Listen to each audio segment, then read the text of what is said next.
Hello guys, welcome back to match में sir. आज के इस वीडियो हम क्लास 9th के chapter 5 introduction to Euclid geometry को स्टार्ट करने वाले हैं। वैसे पहले की वीडियोस हमने चैप्टर 2, चैप्टर 3 और चैप्टर 4 को कंप्लीट कर लिया है और आज की इस वीडियो में हम चैप्टर 5 को स्टार्ट करने वाले हैं। ठीक है, तो introduction to Euclid geometry guys, जो ये यूक्लिड है, यूक्लिड हमारे मैथमेटिशियन थे जिन्होंने कुछ एग्जाम्स दिए और पोस्टुलेट्स दिए जिनका यूज़ हम मैथमेटिक्स में करते हैं। ठीक है, उन्होंने अपनी लैंग्वेज में समझाने की कोशिश की है हमें। चलिए पढ़ते हैं। उन्होंने गाइस ना 7 एग्जाम्स दिए। ठीक है, 7 एग्जाम्स दिए जो कि मतलब हर जगह इस्तेमाल होते हैं। जो ज्योमेट्री वाली जो चीज़ हैं, जो ये पोस्टुलेट्स ज्योमेट्री में यूज़ होता है और एग्जाम्स बाकी हर जगहों पे यूज़ होता है। ठीक है, तो पहला उन्होंने क्या एग्जाम्स दिया, पढ़ते हैं। Things which are equal to the same thing are equal to one another. इसका मतलब समझते हैं कि एग्जाम्पल से। मान लो, ठीक है, मान लो यहाँ पे जो ए है वो बी के इक्वल है। ठीक है, और जो बी है यहाँ पे वो सी के इक्वल है। तो इनके मुताबिक ये जो कहना चाहते हैं वो ए और सी भी आपस में इक्वल होगा। ठीक है, यहाँ पे देखिए, things which are equal to the same thing are equal to one another. इनका मतलब है जब ए बी के इक्वल है, बी सी के इक्वल है, तो ए और सी भी आपस में इक्वल होंगे। ठीक है, अगला देखते हैं। If equals are added to equals the wholes are equal. इसका मतलब देखते हैं। यहाँ पे मान लो आपके पास 2 और 2 ये आपस में इक्वल है। ठीक है, इसमें हम क्या करते हैं, 1 ऐड करते हैं दोनों तरफ, और जो आएगा वो भी इक्वल ही आएगा, वही ये कह रहे हैं। वैसे जितने भी एग्जाम्स हैं ना, आपको ऐसा लगेगा कि आपने पहले पढ़ रखे हैं। ठीक है, ये जितने भी एग्जाम्स हैं ये आपको ऐसा लगेगा कि पहले आपने पढ़ रखे हैं, ये चीज़ें आपको आती हैं। ठीक है, बस इन्होंने इसको एक्सप्लेन करा है अपनी लैंग्वेज में। ठीक है, चलिए आगे देखते हैं। Third, if equals are subtracted from equals the remainders are equals.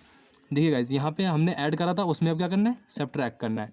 क्या करना है, सब्ट्रैक्ट करना है। जैसे मान लो यहाँ पे 3 = 3 होता है। ठीक है, और हमने क्या करा, दोनों तरफ से -1 कर दिया, तो यहाँ पे जो हमारा आया वो क्या आया, इक्वल आया। ठीक है, यही उन्होंने थर्ड एग्जाम्स दिया है। इसके बाद चलते हैं गाइस फोर्थ की तरफ।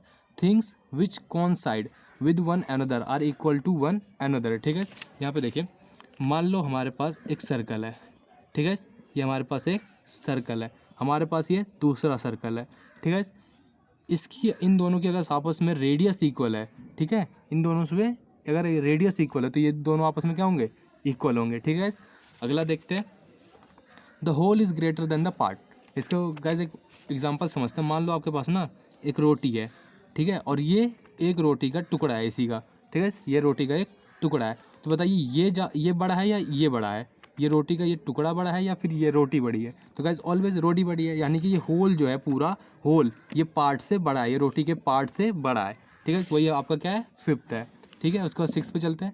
Things which are double of the same things are equal to one another. मान लो गाइज आपके पास ये आपका फिफ्थ था, इसके बाद सिक्स पे आए आप। ठीक है, मान लो आपका 2x किसके इक्वल हो, y के इक्वल हो, और आपका 2x किसके इक्वल हो, z के इक्वल हो, तो आपका y आप और z क्या होंगे, आपस में इक्वल होंगे। ठीक है, इसके बाद ये आपका सिक्स था। इसको सेवन्थ पे चलते हैं।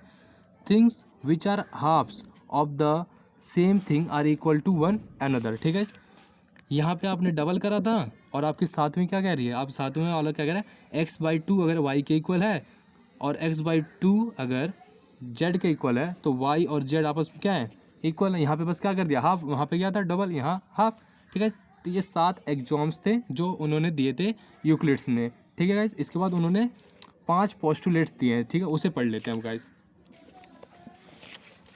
ठीक है, तो उन्होंने पहला पोस्टुलेट दिया, अ स्ट्रेट लाइन में be drawn from any one point two any other point. इसका मतलब पढ़ते हैं गाइस, इसका मतलब समझते हैं।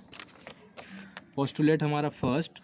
ठीक है, इसका मतलब है कि हम एक पॉइंट से दूसरे पॉइंट तक एक स्ट्रेट लाइन ड्रॉ कर सकते हैं। ठीक है, यही है इसका मतलब। तो ये सब चीज़ें आपको ऐसा लगेगा ना आपको आती है, लेकिन ये आप 9th क्लास में ही पढ़ रहे हैं। ठीक है गाइस, तो इसके बाद आप सेकंड पोस्टुलेट की तरफ चलते हैं। A terminated line can be produced indefinitely. ठीक है, ये देखिए, ये जो लाइन है ये टर्मिनेटेड नहीं है, क्योंकि आपने यहाँ पे ये 2 पॉइंट खींच दिए। ठीक है, अगर आपने ये लाइन खींच दी जिसका कोई पॉइंट यहाँ पे नहीं है एंडिंग, तो ये क्या है, टर्मिनेटेड। इसको आप क्या कर सकते हो, इस तरफ भी बढ़ा सकते हो, इस तरफ भी बढ़ा सकते हो। तो यही कह रहे हैं यहाँ पे, a terminated line can be produced indefinitely. ठीक है, इसके बाद थर्ड पे चलते हैं। थर्ड हमारा क्या कह रहे हैं, थर्ड पे चलेंगे। उसके बाद देखिए, a circle can be drawn with any centre and any radius.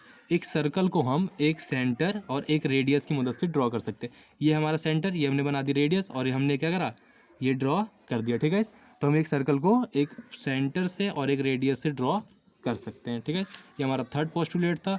इसके बाद आप चलते हैं फोर्थ पोस्टुलेट की तरफ। All right angles are equal to one other. जितने भी राइट एंगल हैं, जितने भी राइट एंगल होते हैं, जितने भी हैं, वो सब आपस में क्या होते हैं, इक्वल होते हैं। ये राइट एंगल है, ठीक है, 90 डिग्री का, और ये भी राइट एंगल है 90 डिग्री का। ठीक है, ये आपस में क्या है, इक्वल हैं। इसके बाद आप मान लो ऐसे हैं, ठीक है गाइस, 90 डिग्री का, ये भी क्या है, आपस में इक्वल है। ये सब आपस में इक्वल हैं। जितने भी राइट एंगल होते हैं वो सब आपस में क्या होते हैं, इक्वल होते हैं। ठीक है, इसके बाद अगले एग्जाम्स की तरफ चलते हैं इनके। और ये जो हमारा पोस्टुलेट है, एग्जाम्स तो हो गया गाइस, पोस्टुलेट की तरफ चलते हैं। फिफ्थ, ये गाइस ना फिफ्थ वाला ये इंपॉर्टेंट है और यही पेपर में पूछा जाता है। ठीक है, बार बार। If a straight line following on two straight lines, ठीक है, makes the interior angles on the same side of it taken together less than two right angles, then the two straight lines if produced and indefinitely meet on that side on which the sum of angles is less than two right angles। ठीक है, इसका मतलब समझते हैं। आपके पास ऐसे line है कुछ, ठीक है, ठीक है, ये लाइन है, इसके ऊपर आप एक स्ट्रेट लाइन ऐसे ड्रॉ करते हैं। ठीक है, और यहाँ पे जो इंटीरियर एंगल बन रहे हैं, ये क्या बन रहे हैं, इंटीरियर एंगल जो बन रहे हैं आपके, ये इंटीरियर एंगल है। आपने अगर 7वीं क्लास में पढ़ा होगा ठीक से, तो ये क्या होते हैं, इंटीरियर एंगल्स होते हैं।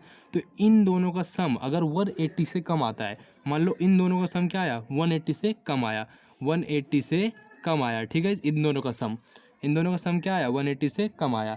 तो ये इधर वाली जो चीज़ है ना, ये आपस में जाके क्या करेंगी, एक ना कहीं जाके ये पॉइंट पे क्या करेंगी, टच करेंगी। ये दोनों लाइन आपस में कहीं ना कहीं जाके पॉइंट पे टच करेंगी। और यहाँ पे देखो गाइस, अगर इधर का 180 का माइनस मतलब 180 से कम आता, तो इधर वाली लाइनें मतलब जाके वहाँ पे मीट करती है आगे। मान लो जैसे ऐसे दे रखा हो आपको कुछ इस तरह से, तो इधर वाले कम है, अब 90 से ये भी कम है गाइस। यहाँ पे देखो एक तरह अगर आपको दिख रहा होगा तो ये 90 से कम है, एक्यूट एंगल बन रहा है। यहाँ पे देखिएगा एक्यूट एंगल बन रहा है, यानी 90 से कम है, तो 90 यहाँ पे होना चाहिए, 90 यहाँ पे तो 180 होता। जब ये भी 90 से कम है, ये भी 90 से कम है, इसका मतलब ये दोनों 180 से कम है, तो इसका मतलब ये यहाँ आगे जाके कहीं मीट करेंगे। ठीक है, तो यही आपके पाँचों जो पोस्टुलेट्स थे। ठीक है, तो ये सब चीज़ें ना बहुत ही ईजी हैं। इसके बाद हम अगली एक्सरसाइज पे चलेंगे। ठीक है, इस अगली वीडियो में अगर आपको ये सारी चीज़ समझ में आई हो तो अपने दोस्तों के साथ वीडियो को शेयर करें, और अगर आप चैनल पर नए हैं तो चैनल को सब्सक्राइब कर लें। आज के लिए बस इतना ही, मिलते हैं अगली वीडियो में। आज के लिए पीस आउट।